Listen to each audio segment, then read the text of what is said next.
to start off with, what's the focus going into a meet like this after having such a rough week at Oklahoma?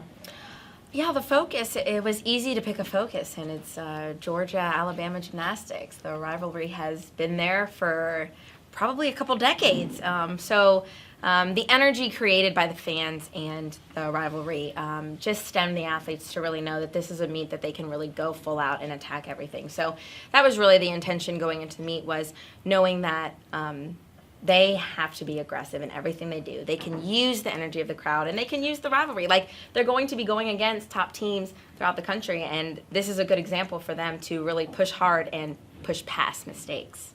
Specifically talk about the improvement on bars and how it was led by 2 freshman scores as the highest. Yeah, Alexa, she really pulled through, and as you heard, she did have a slight change to her bar routine. Just the dismount wasn't coming as quickly as we needed, the dismount is probably 50% of the bar routine. So that was a really nice change, and I think now she can have that confidence, and she'll still be training that dismount. We won't give up on it, obviously, but it's nice to just build some confidence in a freshman that this is their first time in an environment like this. You mentioned the crowd's energy. I think it was really loud in there tonight. Do you think that encouraged your girls to score their highest? I think at a couple places it really did. At times we had to make sure we could actually speak with them, so you really have to be conscious of, using the fans in the right way and having that energy keep going, but making sure they're focused and concentrated on what they're doing. But it definitely did. I mean, Sydney Sneed, my goodness, I was looking at it, 39.6 as our all-around, and that's not something we ever focus on. We don't even call it all-around. We call it for eventers, for the purpose of everything you do is for the team. And so that just is another example of she put her heart out there for this team today, and it just shows what happens when you do that. Can you elaborate on Sydney, I guess? I mean, you and I have talked about our games already, but what would you say the difference is between a junior version of Sydney Sneed and now a senior version of Sydney Sneed? It just feels like every event, you know what you're getting. She's growing in her confidence, I think, and that's something that is interesting because she's always had the confidence of a competitor. But even, last week she fell on bars, and that's something that is very uncharacteristic. So to see her come back and turn around and bring it home, it was really nice. And something about Sydney, too, is that she likes to be perfect. So when vault was kind of, a hop here, a hop there, sometimes I worry she's going to try too hard to be perfect and, go for a 10. And I kind of ooh, Sid, let's just go for a really nice 1.5 vault. And so to see her do that, it's just showing she's taking a step back and really doing it for the team in a different way.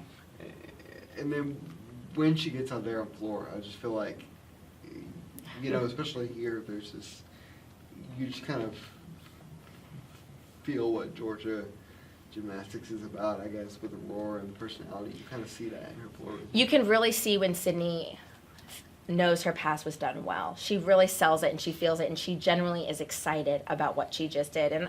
And really, her floor routine and Rachel Lucas's floor routines were the turning point for that event. And it's very difficult. We had 2 freshmen go in for the very first time on floor, 1 go in for the very first time on bars. To go put new athletes in that have never competed those events for the first time against Alabama, that's tough. With the crowd, the energy, that's very difficult for them. But at the same time, we need to get them ready. And so the whole team were behind them. And we've done a lot in practice this week. And we actually, Alyssa had to step out of floor due to some different factors. Athletes ready who need to be ready, and you never know what will happen at the last minute. So we were glad that we were able to do that tonight.